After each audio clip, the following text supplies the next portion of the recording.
खबरों में आगे बढ़ेंगे। बड़ी जानकारी। दिल्ली में आज पीएम मोदी करेंगे चुनाव प्रचार। गोंडा विधानसभा में पीएम मोदी की बड़ी जनसभा है। आज आने वाले दिनों में 3 रैलियों को संबोधित करेंगे और बताते चले कि आज 3 रैलियों को संबोधित कर सकते हैं पीएम मोदी। जहां पीएम की रैली से बीजेपी को चुनाव में मिल सकती है और ज्यादा मजबूती। बीजेपी के लगभग सभी दिग्गज चुनावी प्रचार प्रसार में जुटे हुए हैं। बीजेपी की अगर बात करें, बहरहाल सभी दलों की तरफ से इस बीच पूरी ताकत दिल्ली विधानसभा चुनाव में झोंकी जा रही है। लेकिन बीजेपी की तरफ से अगर हम बात करें तो सभी छोटे बड़े जितने नेता है सभी इस समय चुनाव प्रचार में जुटे हुए हैं दिल्ली विधानसभा का, क्योंकि किसी भी कीमत पर दिल्ली विधानसभा चुनाव जीतने की जो होड़ है वो साफ तौर से बीजेपी में नजर आ रही है। क्योंकि लगभग 27 वर्षों से सत्ता से दूर बीजेपी एक बार फिर से सत्ता पर काबिज होने की जो पुरजोर कोशिश है वो करती हुई नजर आ रही है। और पीएम मोदी की जो ये रैली जनसभा है दिल्ली की जनता को कितना प्रभावित करेगी, कितनी मजबूती बीजेपी को मिलेगी,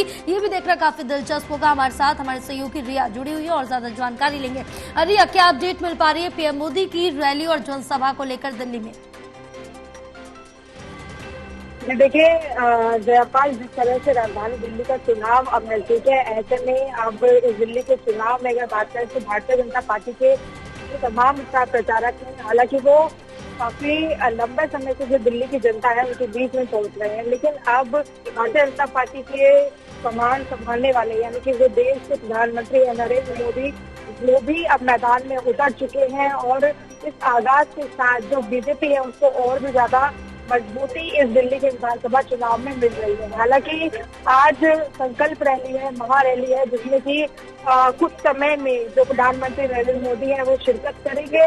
और जिस तरह से यहाँ पर तमाम तैयारियां हैं, उन्हें देखकर लगता है कि एक बड़ा जो जन समर्थन है दिल्ली की जनता का, वो भारतीय जनता पार्टी को हासिल होगा। हालांकि कई सारे जो तमाम चेहरे हैं भारतीय जनता पार्टी के नेताओं के, राजनेताओं के, उनकी भी शिरकत यहाँ पर होना शुरू हो चुकी है। अब तक फिलहाल मंच पर अगर बात करें तो केंद्रीय राज्य मंत्री हर्ष मल्होत्रा और इसके अलावा अरविंदर सिंह लवली जो कि भाजपा के नेता है और उम्मीदवार भी है, और इसके अलावा ओम प्रकाश शर्मा जो कि प्रत्याशी के तौर पर है, वो भी यहाँ पर नजर आ रहे हैं। और साथ ही साथ धीरे धीरे कर जो और भी ज्यादा जो प्रतिमंडल के प्रमुख चेहरे हैं बीजेपी में, वो धीरे धीरे कर शिरकत कर रहे हैं। और कुछ समय में प्रधानमंत्री नरेंद्र मोदी भी यहाँ पर पहुंचकर जनता का जो संबोधन है वो करते नजर आएंगे। हालांकि अगर जनता की बात करें तो अभी काफी बड़ी संख्या में जो लोग हैं वो एकजुट हो चुके हैं, लेकिन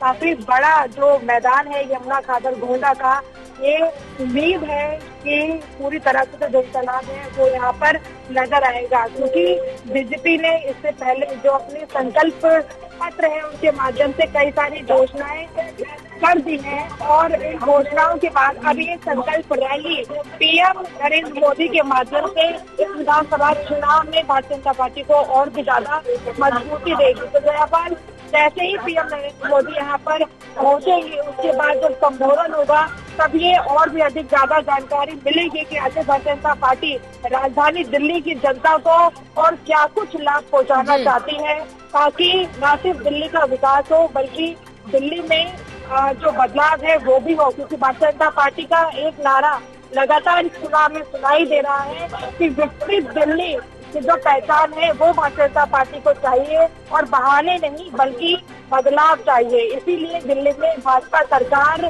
चाहिए, इस तरीके का जो नारा है वो भारतीय जनता पार्टी की तरफ से एक लगातार दिया जा रहा है। तो अभी अपने दर्शकों को कुछ समय में हम ये जरूर दिखाएंगे कि आखिर पीएम नरेंद्र मोदी किस तरह से इस जनसैलाब को संबोधित करते हैं और राजधानी दिल्ली की जनता को जो तमाम लाभ है विकसित दिल्ली के तहत वो देने का प्रयास करते हैं और उनकी घोषणाएं करते हैं। बिल्कुल रिया, तमाम जानकारी साझा करने के लिए बहुत शुक्रिया आपका।